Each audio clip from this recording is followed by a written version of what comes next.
Ever wonder what we should do if someone tells us to do something that we know is wrong? Well, the world was created for us, and we were created because God wants to have a loving relationship with us. But we were all given a choice, and mankind chose to sin.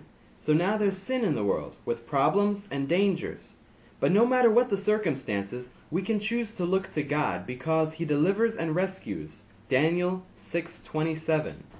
Today, we're going to hear a true story from the Bible, which happened a long, long time ago. The story's about my friends. My name is Daniel. I was born in Judah, in the land of Israel. When I was young, my people were captured and taken to a strange and dangerous country. I was also taken away from my family and made to serve the king of Babylon. Where is my overseer? If you happen to see my overseer, tell him that the great king of Babylon has demanded to see him.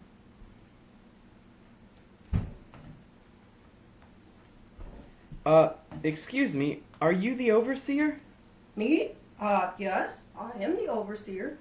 I think there was a message for you from the king of Babylon. Now, let me see. What was it again?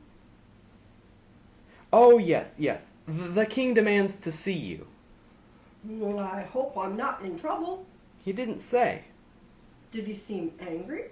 Well, not that I could tell. I better get going then. Now, this king did not serve or worship God and tried to make the people do things that were wrong. Oh, great king of Babylon, you demanded to see me? I hope that you are pleased with my service. I want an update of what you have been doing. We have been building that large image of gold, just as you asked us to do. Is it finished yet? Oh, it is, O great king of Babylon. What has taken you so long? You wanted it to be very tall and completely covered in gold. And I always get what I ask for. Now, call all the leaders and servants in my country. We will have a dedication service for my idol. I had other business to do somewhere else, but my friends, Shadrach, Meshach, and Abednego were there, as well as many, many other people.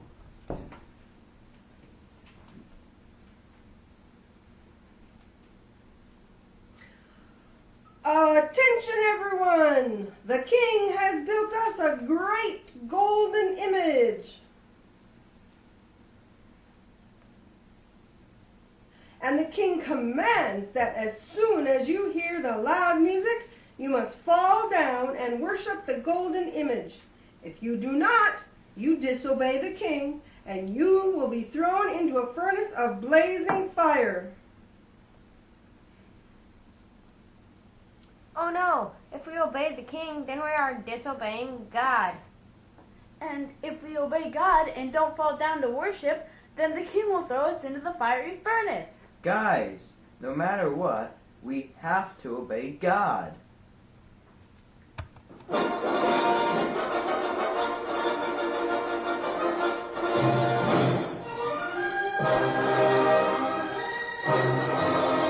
Stop! Those three over there did not bow down. They have disobeyed my command. Bring them here. You three did not obey my command to bow down to the golden image. They also refuse to worship or serve any of your other gods which you have set up. Is this true? Yes.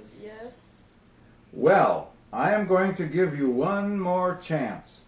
And if you do not bow down, you will all be thrown into the furnace of blazing fire. You will die.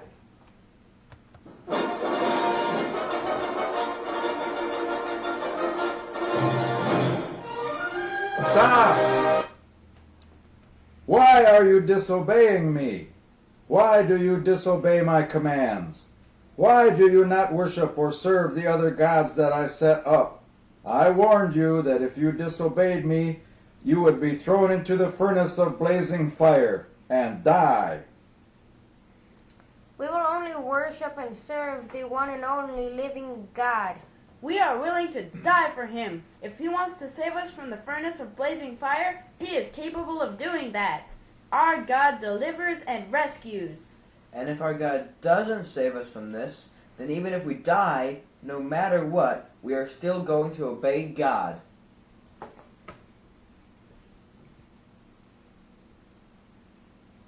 The fire in the furnace will now be 7 times hotter than usual. The king asked for the fire in the furnace to be made extra hot, and the flames were made 7 times hotter than they usually were. Kids, wave your streamers up high and make the furnace get really hot. Okay, that's hot enough. Now, let's watch and see what happens. Throw them into the furnace, now.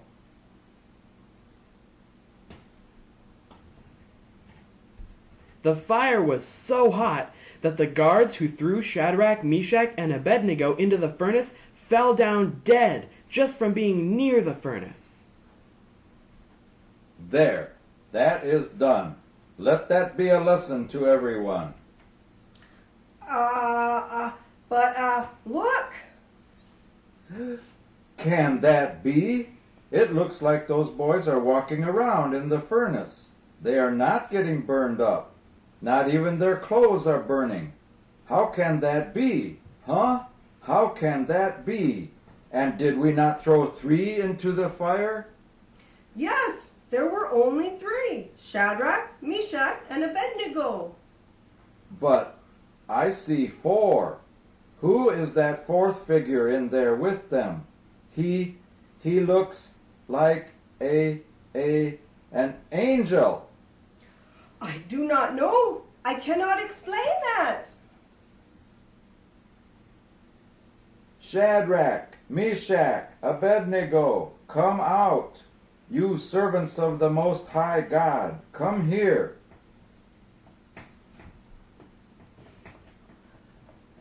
How can this be? Your hair is not even singed from the fire. Your clothes are not damaged at all. You do not even smell like smoke. How can this be? It was the one and only God who protected us from death. God is able to do that. Our God delivers and rescues. Blessed be the God of Shadrach, Meshach, and Abednego, who sent his angel and protected his servants who put their trust in him. Even though they disobeyed my commands, they were willing to die so as to only worship and serve their God. Because of this and what I have just seen, I now make a command that any people who say anything bad against the God of Shadrach, Meshach, and Abednego will be killed and their houses destroyed. There is truly no other God who is able to deliver in this way. You will get higher positions of honor in my kingdom because of this. As you can see, Shadrach, Meshach, and Abednego had some serious challenges in their lives, but they chose to trust in their relationship with God, and they chose to obey God no matter what. And because of their obedience to God, Shadrach, Meshach, and Abednego were successful in the land of Babylon.